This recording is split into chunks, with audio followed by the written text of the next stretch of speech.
kalau lagi operasi itu namanya kita main, kalau nama bahasa medis ya. Main lagi sedang operasi, teman saya ngelihat sosok itu juga ada di depan pintu ruang operasi. Tiba-tiba ada anak kecil masuk, minta tolong. Katanya infusannya lepas. Lab itu kan ada bel ya, bel untuk ngasih sampel. Nah itu belnya dimainin sama dia. Itu tertangkap di CCTV. Kayak ada cahaya nih, kok ada apaan nih? Saya samperin, saya ambil itu barang. Saya bawa sih ya. Oh, bawa? Apa mau dilihat? Boleh.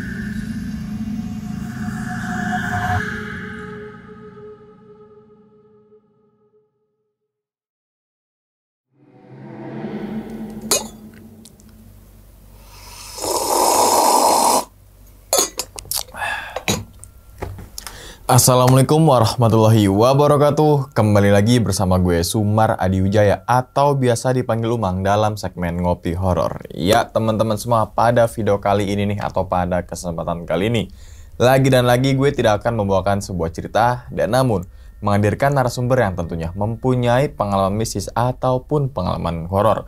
Nah di samping gue udah ada Bang Edo. Waduh, abang, ya, bang. Gimana bang kabarnya? Alhamdulillah baik. Sehat bang ya? Sehat. Alhamdulillah. Salam untuk teman-teman dan juga keluarga di rumah nih bang. Sebelum Bang Edo masuk ke cerita nih, saya ngucapin terima kasih banyak nih bang ke Bang Edo gitu kan, karena di sela-sela kesibukannya menyempatkan hadir di sini untuk membagikan pengalamannya ya bang ya.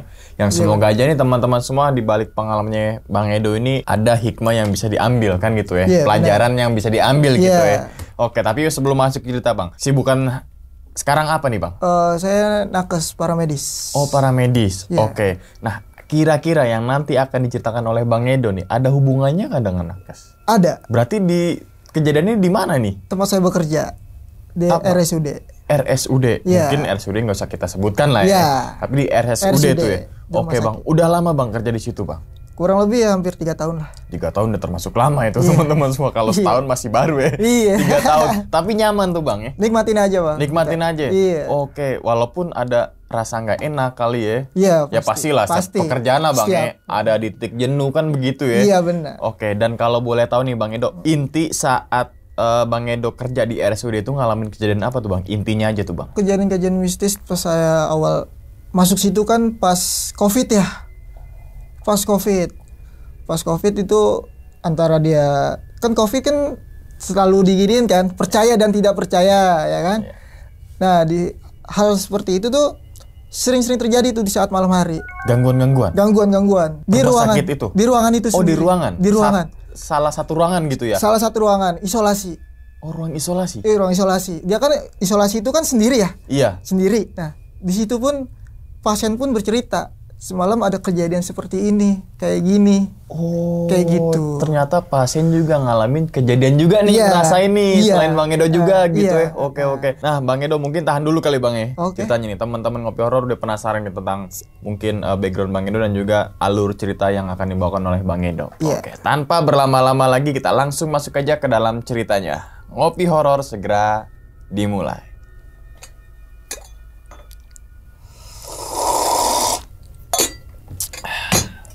Sikat.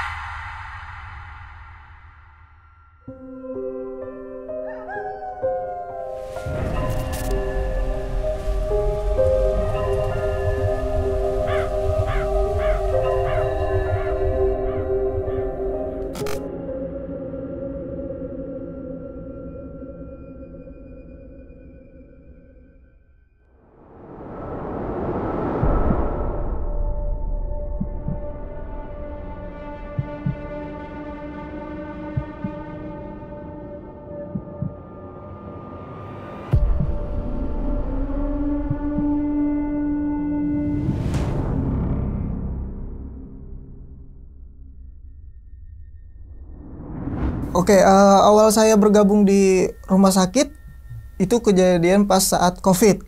Ya, COVID COVID kan lagi maraknya tuh di tahun 2020 ya. Ya, betul. Saya kebetulan berjaga di ruang isolasi. Ruang isolasi itu antara pasien sendiri persendiri. Nah, di kejadian itu emang saya melihat kita hanya memantau dari CCTV. Dari CCTV emang itu kedengar suara-suara yang ibaratnya nggak jelas lah. Besok paginya kita tuh pasti ngasih obat, nanya keluhan, ya kan? Nah, di situ pun pasien bercerita. Semalam ada kejadian seperti ini, kayak gini. Ya, sebenarnya kita tahu. Kejadian-kejadian pas COVID sudah selesai nih, saya itu dioper ke ruang operasi. Setelah saya di ruang operasi, kejadian kurang lebih 1 bulan saya di ruang operasi, itu ada namanya SITO. Apa tuh? SITO itu harus tindakan segera. Pada malam hari, secepatnya. Gitu. SITO namanya. SITO namanya. Itu malam hari kejadian mau sesar. Ya kan? Kita lagi nungguin dokter spesialis. Dokter spesialis itu kan biasanya ya agak ngaret lah gitu kan. Kita udah nyiapin semuanya segala macam. Saya tidur di ruang ruang RR itu ruang penunggu gitu. Saya tidur, saya merasa ditindihin itu orang tinggi gede. Setelah itu, yaudah saya nggak sadar lagi. Setelah itu saya ingat ya hanya dibangunin sama teman saya pas mau mulai operasi. Berselang antara 1 minggu, teman saya lagi ibaratnya lagi main lah. Kalau lagi operasi itu namanya kita main, kalau nama bahasa medis ya. Main lagi sedang operasi. Teman saya ngelihat sosok itu juga ada di depan pintu ruang operasi. Setelah itu kebetulan yang melihat itu adalah wanita, cewek, perempuan ya kan. Mungkin antara dia fisiknya lagi lemah atau lagi menstruasi kan kita nggak tahu ya. Kita lagi main sesar, alat bener steril. Ini alat steril, dia lagi steril. Tiba-tiba dia jatuh. Kita sebagai operator, kita kan ngeliatin dia nih. Kita nolongin dong. Karena dia udah nggak sadar. Kita tarik keluar. Kita ya dalam bahasa medis ya kita langsung ita infus. Karena kenapa nih? Mungkin dia kecapean apa enggak. Nah, setelah dia sadar, dia bercerita. Dia melihat sosok tinggi, gede, hitam ada di depan pintu ruang operasi. Kemudian 2 hari kemudian dia sakit. Setelah itu ya dia kayak mengundurkan diri dari situlah. Oh, resign. Mungkin karena dia dapat pekerjaan yang lebih baik mungkin kita ya. Kita berpikir logikanya gitu ya. Nah, setelah itu saya dioper lagi nih ke ruang poli rawat jalan. Di ruang rawat jalan saya kurang lebih ya hampir 1 tahun lah. Kejadiannya itu cukup lucu sih kalau kata Gimana saya. tuh? Itu selalu ketangkep dengan CCTV. Antara itu sapu bergerak sendiri.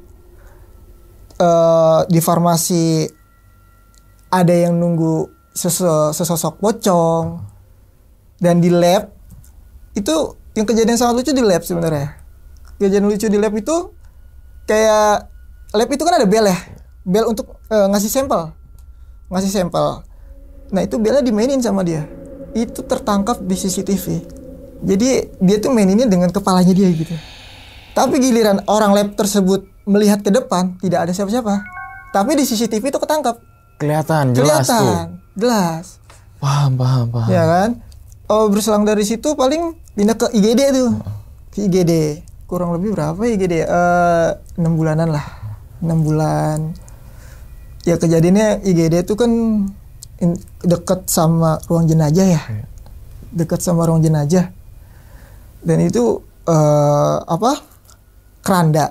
kerandanya itu kan kayak kalau saya sebut sih itu kayak molen lah gitu kan, ketutup gitu. Itu setiap malam Jumat selalu bergerak, berisik pokoknya, intinya berisik, geruduk gitu kan. Biasanya kan paling pasien-pasien yang kayak kecek urin itu kebetulan kamar mandinya dekat dari ruang jenazah. Itu tuh pasien selalu mengeluh, itu ada apa sih di situ? Di kamar jenazah. Iya, ada apa sih di situ? Padahal nggak ada apa-apa di situ. Apalagi di ruang radiologi. Radiologi tuh ruang apa itu? Radiologi tuh kayak buat CT scan. Oh, scan Foto ya. ronsen. Oh, ronsen. Oh, itu radiologi. Oke. Iya, oke. seperti gitu kan. Makhluk-makhluk kayak gitu tuh sering ketangkep sama kamera di situ. Sama di farmasi, sama di radiologi. Paling banyak ketangkap CCTV. Iya, paling security juga sering lihat sih sebenarnya. Iya, cuman mereka kayak acu tak acu aja. Ya kalau di radiologi hampir sama kayak di kejadian di lab, suka mainin bel, kayak gitu. Suka main bel, sama suka mainin pintu. Kan kalau pintu radiologi tuh selalu kayak buka ketutup sendiri. Otomatis. Otomatis. Ya. Ya, itu seperti itu. Oke. Padahal itu sering terjadi ya malam hari sih ya. Kalau siang sih jarang terjadi. Paling sore. Sore pernah kejadi. Gimana tuh ceritanya? Di radiologi. Itu kejadian pas saat cleaning service. Lagi bersihin ruangan radiologi itu. Itu dia ngelihat ada pasien. Sebenarnya itu bukan pasien, nggak ada. Jadi dia menyuruh seakan-akan itu pasien. Ya Bu, ganti baju di sebelah sana. Nanti Ibu tinggal foto di sini. Pas dia konfirmasi ke orang radiologi, orang itu nggak ada. Pasien itu nggak ada? Nggak ada. Berarti itu bukan pasien beneran? Bukan pasien beneran. Apa respon orang-orang situ Bang ketika ngalamin kejadian kayak gitu tuh? Kalau kebanyakan di situ sih kayak sering kayak tertawa kayak gitu-gitu aja sih, kayak buat lucu-lucuan aja. Tapi sebenarnya ada juga sih yang takut.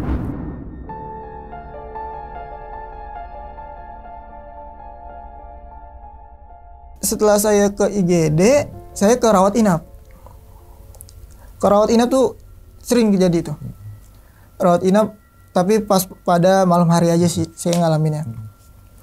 Di malam hari itu kayak kita tuh bangku kan banyak ya di nurse station. Nurse station itu adalah tempat perawat ada di situ. Oke. Nurse station. Nah, perawat di situ semua. Kejadian di situ sering terjadi. Pokoknya jam 11 sampai pagi. Itu di situ kan bangkunya kan kayak beroda semua ya, ada rodanya ya. Itu bergerak sendiri. Oh, itu jalan deh. Jalan Gitu. Jalan sendiri. Terus rostur itu apa? Kursi roda. Oh. Kursi roda juga jalan sendiri. Kalau anak laki ya, paling itu ketawa-ketawa doang. Kalau anak cewek paling pada takut ya gitu-gitu loh. Sering terjadi itu juga pas dinas malam tidur di ruangan yang kosong. Ada di salah satu ruang rawat inap. Itu kebetulan ruangan itu kosong. Itu saya tidur di situ sama cleaning service. Itu kejadian lucu sih sebenarnya. Tiba-tiba ada anak kecil masuk. Anak kecil masuk minta tolong. Katanya infusannya lepas. Saya kaget dong. Ibunya mana? Ya kan? Pas saya samperin, anaknya lagi tidur. Mirip banget tuh anak dengan itu. Berarti ada nyerupain lagi. Nyerupai lagi. Setelah dari situ, saya kan gedungnya ini gedung lama ya. Pas kejadian saya cerita ini, lama. Ini baru-baru ini saya pindah ke gedung baru. Itu kejadian sering sekali. Sering ada yang memainkan infusan. Infusan tuh sering dimatiin. Saya tanya sama pasien ya, siapa yang matiin Ibu? Siapa yang matiin Bapak? Tadi perawat pakai baju putih-putih, sedangkan di situ nggak ada pakai baju putih-putih. Dari situ ya kita meyakinkan, ya itu anak baru mungkin gitu. Tapi dari teman-teman kita, dari teman-teman perawat, nggak ada yang pakai baju putih-putih pada saat itu.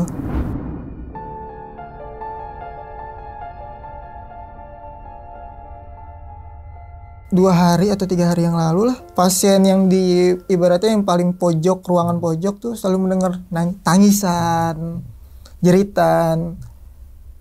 Itu tuh pasti pasien-pasien itu pada nanya, semalam siapa sih yang nangis Mas? Semalam siapa sih yang pada jerit Mas? Kayak gitu loh. Ya saya ngejelasin aja, oh itu pasien sebelah, padahal mah nggak ada.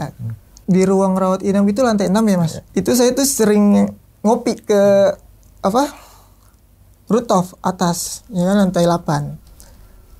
Itu di lantai 6 sampai 7 di tangga itu selalu bau amis. Cuman saya masih cuekin aja. Ya mungkin emang ada darah, biasanya emang bau amis kan. Saya udah biasa kayak gitu. Ya udah saya biasa aja, nyantai aja. Ke atas, nyantai ngopi.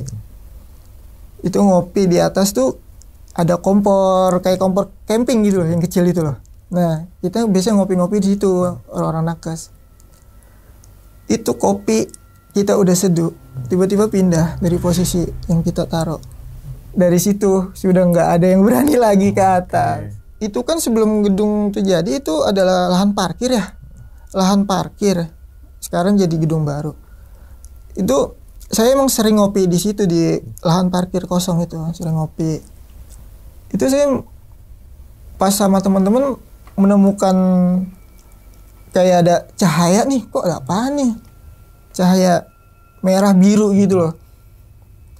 Itu pas saya samperin, saya ambil itu barang. Apa tuh ketika diambil? Saya bawa sih ya. Oh, bawa? Apa mau dilihat? Boleh.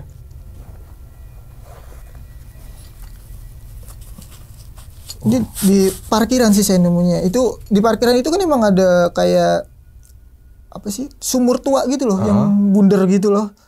Itu tapi ditutupin gitu. Itu udah lama sebelum saya kerja di situ emang saya udah tahu itu ada sumur tua. Sumur tua. Iya. Dan ini saya nemu di situ. Coba. Saya pamit. Oke. Oh, ini sepasang.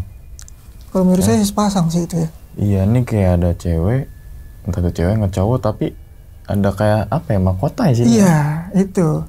Iya, ada kayak mahkotanya. Itu pas saya ambil tuh tangannya panas. Panas banget. Dan ini agak berat loh. Iya. Ini berat loh. Saya sih bukan ngebahas soal khasiatnya jaminan, enggak. Saya lebih mendalami sejarahnya. Ini dari mana asal, berapa tahun dia dibuat. Saya malah ngedalamin itunya, bukan isinya apa, ininya apa, enggak. Tapi ini sempat dicari. Kira-kira apa historikalnya, Mas? Sampai sekarang belum ketemu. Cuma didatengin doang sama kayak dalam mimpi gitu doang. Gimana tuh didatengin dalam mimpi gimana? Salah satunya sih saya ngimpiin itu kayak apa tuh? Kayak Pak Buddha gitu sih, ya. Apa sih yang bawa? Ya. Yang bawa acar apa ya, kayak garpu gitulah pokoknya. Yang kayak tombak gitu. Iya, kayak garpu gitu. Saya suruh ngerawat ini. Saya bilang saya nggak bisa kalau ngerawat. Kalau saya nyimpan saya bisa. Karena kalau dia dalam bahasa ngerawat, berarti kan saya harus kayak ibaratnya kasih dia makan, kasih dia minyak, apapun itu. Saya bilang saya nggak bisa. Nah mungkin dari situ dah gangguan-gangguan di gedung baru itu selalu saya ketawain, kayak perawat padahal itu bukan perawat. Ya kayak ngelihat sosok kuntilanak atau pocong. Ya sebenarnya ya poinnya itu adalah mungkin dari sini mungkin yang saya ambil. Ini barang ketemu itu tahun berapa itu, Mas? Ada udah setahun? Ada setahun, 2002 lah kayaknya. 2022 ya? Iya, 2022. Oke. Berarti sebelum nemuin sebelum barang gedung ini, itu jadi. Sebelum gedung baru jadi ya? Iya. Udah nemu duluan nih? Iya, pokoknya itu udah diratain lah untuk di pembangunan. Itu saya lagi ngopi di situ, ada cahaya ini, makanya saya ambil dan impactnya tangannya tuh agak panas banget gitu. Berarti belum sempet nyari tahu nih siapa ini, atau mungkin konsul gitu. Konsul sih udah ya, ke temen yang mungkin agamanya sama yang kayak patung ini kan. Kalau dilihat kayak mohon maaf kayak Buddha gitu ya. Iya, sempet nanya mungkin ke temen yang agamanya Buddha, mungkin ini jenis apa sih. Kalau kita kan kalau Islam kan ini keris nih ya, ini gitu. Sempet nyari tahu gak, Mas? Kebetulan sih saya belum punya teman kayak gitu ya. Iya. Paling saya konsulnya ke kakek. Apa kata si kakek? Gitu kan. Engkong, ya. Ini mah katanya baik, pendamping, kayak dia nggak jahat. Cuman kalau misalkan ada yang mau jahatin kamu, paling dia duluan yang maju kayak gitu. Ya cuman kan saya kayak nggak percaya kan gitu. Kalau kita percaya sama ginian, iya, musyrik dong. Musyrik dong, menduakan Tuhan gitu iya. kan. Oke. Ada lagi, Mas, cerita ketika di rumah sakit itu, Mas, yang paling benar-benar berkesan banget nih? Kesurupan ya? Mas Edo atau? Ada teman. Oh, teman. Gimana tuh ceritanya bisa kesurupan tuh? Bukan kesurupan, kayak direp-rep ya mungkin ya? Rep-rep gitu rep-rep. Ya? Jadi kan kalau dinas malam itu kan kita tidur itu bergantian ya? Tidur bergantian. Itu kebetulan kenapa cewek terus yang direp-rep gitu loh. Itu sampai teriak-teriak cewek itu.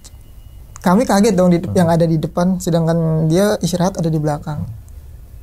Dan dia melihat sosok yang hitam tinggi gede itu. Sama yang dirasakan Mas Edo saat itu ya? Dan saat di ruang operasi itu. Iya, berarti kan ibaratnya ya kita mikir, oh berarti dia di mana-mana nih.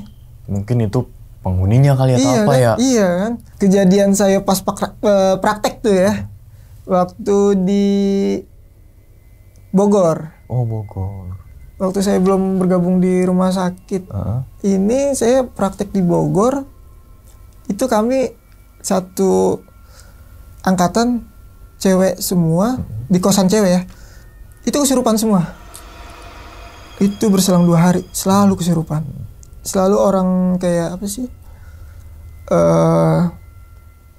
Yang orang pintar situlah. Itu sampai kewalahan. Saya juga nggak ngerti itu kenapa bisa terjadi kayak gitu. Apa mungkin teman saya nggak permisi pas lewat, juga nggak ngerti juga sih gitu. Oke. Nah, sebenarnya saya ada masih agak ini Mas, di yang ketika saya itu di ruang isolasi saat COVID ya, kan sempet ke rekaman Mas CCTV itu, bahwasannya ada suara-suara kayak gaduh. Suara apa sih Mas sebenarnya itu? Itu juga kita juga nggak tahu pasti ya itu suara apa ya. Cuman yang kalau dari CCTV tuh ya kayak hordeng kebuka. Lebih ke gerakan. Hordeng kebuka. Terus ada kayak cuman bayangan putih lompat-lompat. Tapi itu nggak tahu tuh pocong atau cuman dari CCTV kayak bayangan putih lompat. Terus kayak bed itu digoyang-goyangin. Padahal nggak ada orang. Iya. Lebih ke arah gerakan tuh Mas. Gerakan. Ya? Dan di rumah sakit itu nggak cuma Mas Edo yang ngalamin kayak gitu juga ya? Iya banyak. Banyak juga termasuk tadi temen Mas Edo yang di ruang operasi gitu kan ya. Nah dari sekian kan sempet pindahin kan gitu ya? Iya. Di ruang radiologi, terus IGD ya? IGD, terus di ruang operasi, ruang inap. Yang kira-kira dari sekian perpindahan Mas Edo tuh ya, kayaknya ruangan ini deh yang kayaknya serem banget. Di ruangan mana itu Mas? Di ruang operasi. Ruang operasi, kenapa? Karena kan ruang operasi itu di ruang operasi ya, bukan di tempat kita kumpul pada petugas medis, bukan. Tapi kan di ruang operasi itu kan dia kotak-kotak gitu kan. Di ruang operasi itu kan kosong, dingin. Mungkin makhluk-makhluk itu suka dengan udara-udara di situ. Itu selalu sering terjadi di situ. Dan itu bikin Mas Edo di ruang operasi itu kayaknya ini lebih serem gitu ya? Iya. Bukan karena untuk dioperasinya kan? Bukan kan? Bukan. Karena ya sosok itu yang hitam tinggi gede itu selalu ada.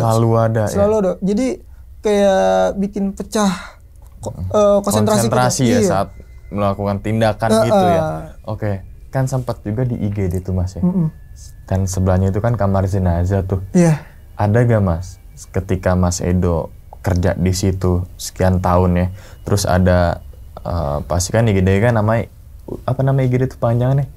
Unit gawat darurat gitu ya. Pasti kan mungkin ada yang meninggal terus dia nggak ada identitas atau apa? Ada Mas, ada. Pasti ada. Tuh. Nah misalkan ini kan ada nih korban ya, datang terus meninggal misalkan, dia tuh dikuburin nih kan karena nggak ada identitas nih Mas. Gimana tuh tindakan rumah sakit? Paling kita kembali lagi ke panti. Kita balikin ke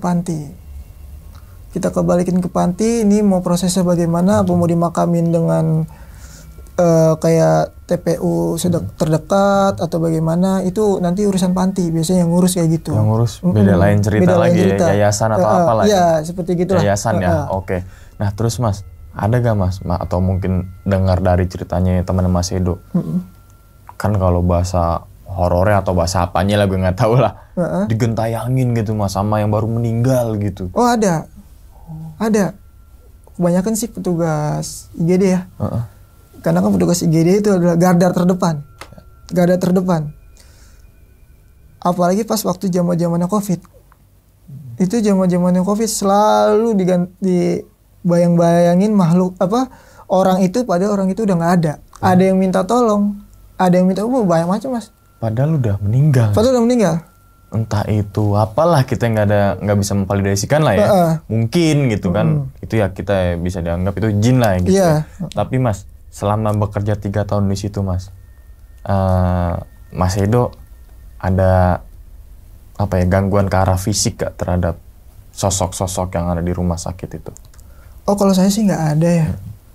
Kalau saya sih nggak ada, paling ya ke anak-anak perempuan aja sih jadi bikin takut kayak gitu-gitu aja sih. Mungkin psikisnya lebih lemah kali ya ketimbang cowok gitu ya. Dari sekian tadi Mas Edo bercerita, sebenarnya gue tertarik dengan benda ini teman-teman semua, dan ini baru pertama kali saya lihat juga nih Mas, benda yang dibawa oleh Mas Edo. Iya. Karena saya juga nggak alih-alih kayak gitu nggak, tapi ketika sambil dipegang mungkin Mas Edo, kan saya satu, Mas Edo satu, coba. Nah ini kayak apa ya? Ini kayak ceweknya deh karena ada itunya ya. Iya, kalau ini ada janggutnya gitu dia. Oh iya. Ada janggutnya. Kalau itu kayak ada mahkotanya gitu. Nah, ketika nemu ini Mas, kan kayak berbentuk pijaran merah gitu ya. Bentuknya dia udah dua gini atau dia kayak diselimuti? Enggak, dua gini. Ada di tanah. Oh. Dua. Ada di tanah. Oke. Wah, ini yang perempuan Mas? Iya, ini yang maaf ya, ada itunya ya. Tuh, iya kan? Iya.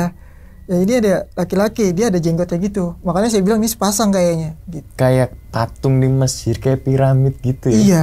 Kayak apa? Jadi si kupingnya tuh lancip ke atas. Oke.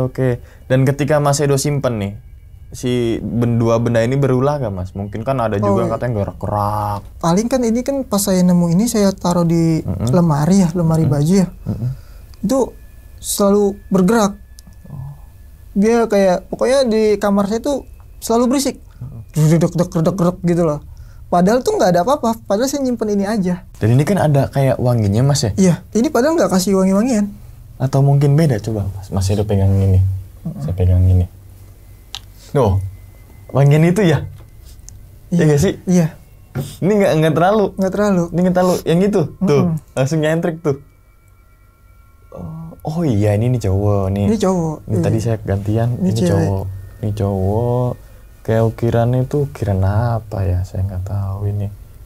Ini kalau mungkin teman-teman yang tahu dan yang nggak tahu lah ahli apalah ya, gitu ya. Entah itu ahli spiritual, ahli apalah, ahli apa namanya? Mungkin tahu nih. Koleksi apa gitu ya. Coba deh teman-teman semua kira-kira nih apa ya? Dan cuma dimimpin aja Mas. Mimpin aja. Tapi bentuknya sama nggak main di patung ini? Yang itu yang datang ke mimpi. Yang ini? Iya. Tapi dia bawa kayak garpu gitu. Kalau di sini kan dia nggak bawa ya? Iya. Nggak ada. Cuma bentukannya aja sama. Oke, dan ini kalis banget loh ini loh. Iya. Kalis. Oke, sempet ada yang minta nggak nih Mas? Oh banyak Mas. Pas saya nemuin ini. Banyak. Untuk apa dia minta? Kan Mas Edo kan satu itu nemu nih ya. Mungkin sempat cerita ke temennya. Nah temennya udah buat gue aja gitu. Gitu kayak ibaratnya buat pamor lah, apalah kayak gitu-gitulah hal-hal. Mensalahgunakan. Oke. Jadi cukup nih juga ya. Dari sekian tadi Mas Edo ceritain, ini sih yang yang bikin saya lebih menarik, tanda tanya dan kita belum bisa ngejawab nih itu apa, terus historinya seperti apa. Kan kalau misalkan kayak topeng, keris dan sebagainya kan bisa ditandai dengan makna liuknya, jenisnya apa. Tapi kalau ini ya gue nggak belum tahu betul lah, masih awam lah gitu kan. Oke, Mas, selama kerja di situ lagi nih Mas, kita balik lagi kerja di rumah sakit itu lagi. Kira-kira nih Mas, Mas Edo ada keinginan untuk pindah rumah sakitnya nggak? Bukan pekerjaannya ya, tapi pindah rumah sakitnya. Kalau saya sih nggak ada ya. Nggak ada. Kenapa nggak ada? Karena deket dari rumah. Karena saya merasa enjoy di situ. Saya nggak ngaruh dengan gangguan-gangguan kayak gitu. Jadi ya saya selalu enjoy aja. Enjoy ya. Oke, jadi kalau untuk bekerja itu apapun itu ya kan, nikmatin jangan aja. Kita takut sama jin dan sebagainya ya kan. Justru yang kita takutnya tindakan kita salah terhadap saat operasi itu gitu kan. Oke, berarti selama 3 tahun berarti hampir mau jalan 4 tahun kali Mas ya? Iya 4 tahun. Hampir 4 tahun. Hampir 4 tahun. Terus perpindahannya itu juga banyak. Entah itu di UGD dan sebagainya gitu kan. Sempet dapat cerita dari supir ambulan nggak Mas? Banyak. Oke, mungkin kalau teman-teman setuju kita undang supir ambulannya deh gitu kan. Boleh. Ya kan, supir ambulannya, karena pasti pengalamannya mungkin berbeda juga dengan Mas Edo gitu pasti kan. Berbeda. Apalagi saya yang orang awam, gimana caranya untuk ketika ada jenazah yang baru mohon maaf yang meninggal, terus mungkin meninggal di jalan dan sebagainya itu kan jadikan pelajaran juga kan. Oh ternyata SOP-nya seperti ini gitu kan. Kalau operasi kayaknya untuk Mas Edo jelasin saya juga nggak tahu gitu. Justru radiologi apaan gitu. Ternyata radiologi, scan. Kalau apa namanya? Ronsen gitu, radiologi, ruang operasi. Poli, rawat inap, pasti kan ruangannya banyak banget itu Mas. Oke, mungkin teman-teman yang setuju untuk undang teman Mas Edo atau mungkin supir ambulan silahkan komentar deh. Oke Mas Edo, sebelum ditutup Mas videonya, mungkin Mas Edo punya pesan gini Mas untuk teman-teman semua yang mungkin untuk masuk ke dalam rumah sakit atau mungkin mau melamar jadi rumah sakit atau mungkin mau jadi tenaga kesehatan nih Mas. Apapun profesi kamu ya kan, yang penting nikmati, jalanin, syukurin. Jangan beranggapan takut ini takut itu, jangan. Kita jalanin aja kayak gitu. Jalanin aja gitu Mas ya. Jangan ada rasa ketakutan. Kalau ketakutan terus kita nggak mau jalanin, apa hasilnya gitu kan. Yang penting jalanin dulu. Ketika mentok, ternyata problemnya di sini, berarti kita harus begini gitu. Nanti tahu kok akhirnya. Nanti tahu akhirnya. Yang penting kalau gagal coba lagi sampai akhirnya kita menemukan hasil yang puas. Jangan jalanin teman masing-masing lah ya, jalanin teman masing-masing. Oke, Mas Edo sekali lagi terima kasih banyak nih Mas Edo ya, udah meluangkan waktunya ke sini untuk membagikan pengalamannya saat kerja di rumah sakit dan sampai sekarang juga masih di rumah sakit Mas ya. Masih. Panjang umur Mas, karena Mas Edo salah satu orang yang mungkin bisa menyelamatkan orang yang sedang sakit juga gitu kan, yang lagi tindakan sebagainya tanpa ada tenaga kesehatan mungkin nggak tahu lah gitu ya, tenaga kesehatan ini adalah garda terdepan juga gitu kan. Oke, mungkin saya tutup dulu Mas ya videonya Mas ya. Dan ingat teman-teman semua, cerita dari Mas Edo ini bukan untuk nakut-nakutin teman-teman semua ketika mau bekerja di rumah sakit ataupun menjadi tenaga kesehatan, tapi ambillah sisi positifnya dan buang sisi buruknya. Sekian dulu pada video kali ini dan nantikan video-video gaib berikutnya. Hal gaib itu muncul ketika sugesti kita buruk. Wassalamualaikum warahmatullahi wabarakatuh. Selamat beristirahat. Terima kasih banyak Mas Edo. Alhamdulillah. Bungkus.